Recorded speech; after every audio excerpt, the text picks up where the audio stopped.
God morgon, god morgon. Good morning.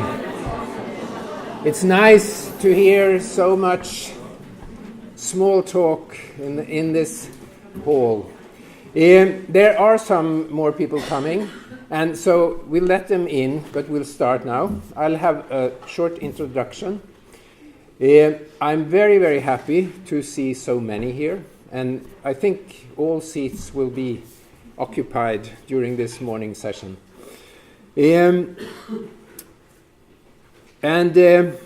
As a good omen, we, instead of having one of the darkest days of the year, we have a really beautiful, sunny, late November day. That's great.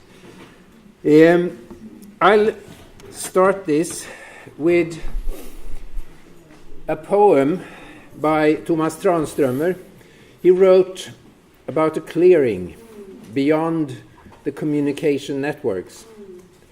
And this clearing can be found only by those who get lost. And if you find the clearing, it's an open space with green grass. The grass is unexpectedly green and alive. And there are big stones lying here as if they'd been arranged. I think there is a need for clearings and a longing for clearings in healthcare today. I hope you all right now feel a bit lost. Not too much, but enough. To be in this clearing, that this day will be a clearing where we meet, we listen, we learn, we share, we talk, and we get strength and inspiration to continue our efforts for improving healthcare. My name is Lars Midbø. I'm a registered nurse since a long time, and for the last 10 years, I've been working at the Swedish Association for Local Authorities and Regions, SKL in Swedish. And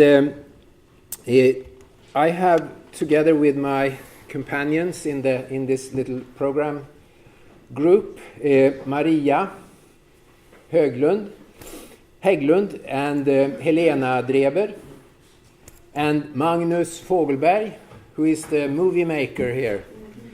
We have, for at least half a year, maybe more, planned for this conference, and it feels really exciting and great today to see you all here. And we represent the Swedish Society of Medicine. They have different groups, as you know, and they're open not only for physicians, but also for other professions in healthcare.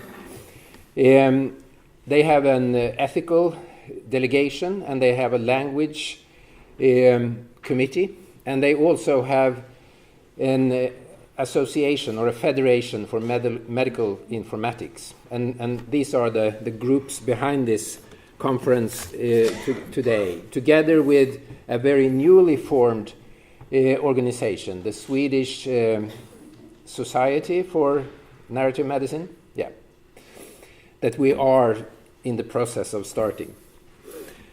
To our help today, we also have 5, I think, guides, and they have big signs, and they are Elena is here, and Erik, Boma, Maria, and Monire.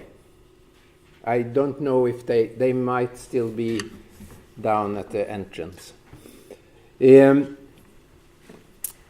We have, I think, here you see the guides, the name of them, and we also have a free open Wi-Fi here, and no password is needed.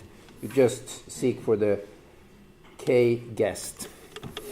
We have an exciting program. This morning session will, in just a few minutes, start with our keynote, and I'll come back to that. After that, we'll have a very short break. I think there will be room for maybe some few questions to our keynote speaker. And after a very short break, and you will find toilets outside that direction. I think there are 5 or 6 toilets. After that, we'll have a panel discussion or talk with all these eminent people. And then lunch break downstairs by the entrance. And we'll be sitting in 2 rooms and in the lobby area. And there should be enough place and enough food for all of you.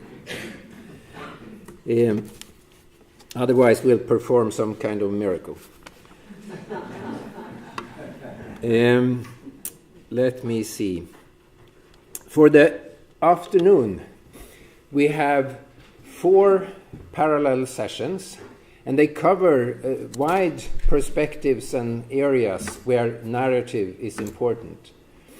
In this room, about half of you will stay or come back after lunch for talking about narrative in everyday clinical practice. And Valdemar Erling, you can wave, he will moderate this session.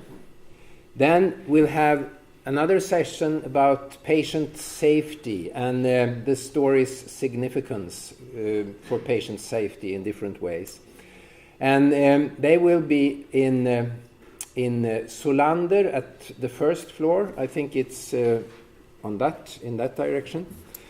And Agneta Andersson from SKL Salar, where I work.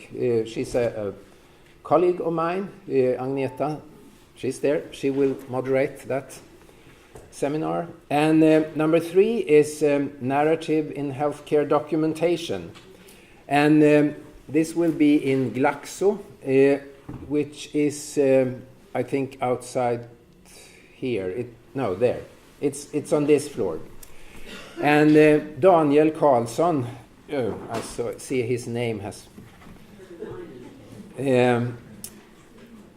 he will moderate that session. And the 4th session will be about design of e-health and how stories can be used. And Maria Hägglund will be the moderator in room Electa on floor 1. Which direction? That also, yeah, okay. And the guides will help you. You have a list of participations where you can see which one of the seminars you have chosen. And the only one that is full is the one about patient safety. So if you haven't made that choice from the beginning, you cannot do it now. But if you haven't chosen that one, or if you want to, or haven't chosen anything, you can take any of the 3 others. Then after this parallel sessions, we'll have, for those who want, a short information about this building, Eugeniahemmet, which has a very remarkable history. And if walls could talk, I think we would hear amazing stories here from children and young people who spent many years of their lives in this building. And I'll come back to that. I have talked to one woman who lived here for 15 years, and now she's 82. She was 3 when she came here, and she left here when she was 18 and went directly out into work, although she was severely disabled. But she has a very exciting story too, and I'll share a little of that. At 15:15, and then we all assemble here. That will also be here in this hall. 15:30 we'll have a concluding plenary and report from the parallel sessions, and also some more information about this new association that we have formed. And we'll close the conference at 16:00, at 4 o'clock p.m.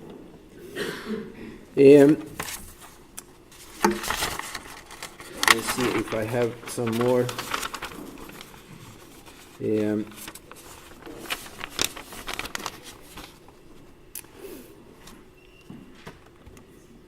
I will also announce that we just got a few copies of a new book. I think we'll maybe hear something more about this book. And there are some copies, and you can look in them and get a feeling. But now I have the great honor to introduce our keynote speaker.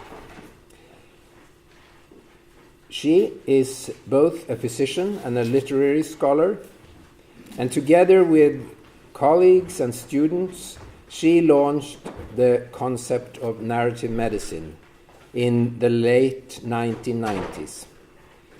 Today she is a professor and a director of the program in narrative medicine at the Columbia University College of Physicians and Surgeons in New York City.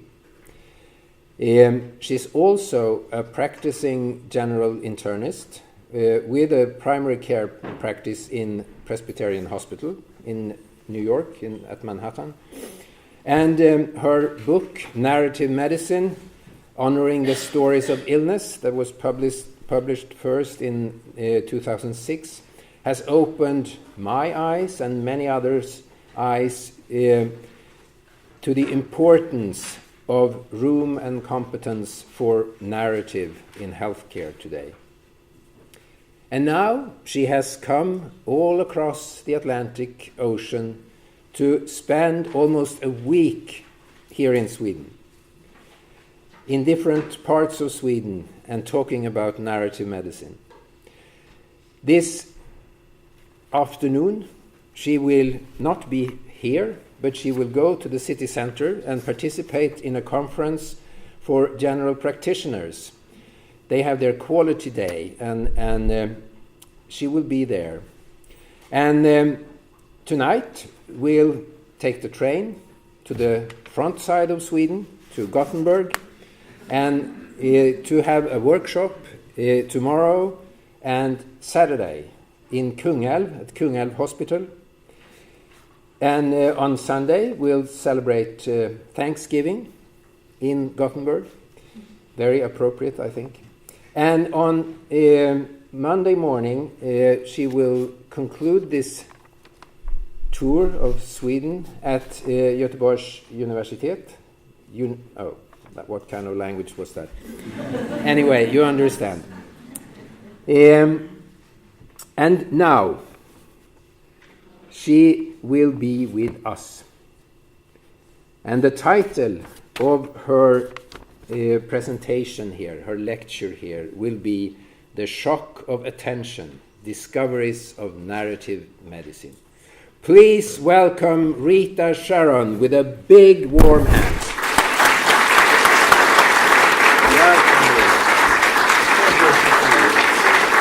And now the stage is yours. You have water and... You give me my slide. Yes.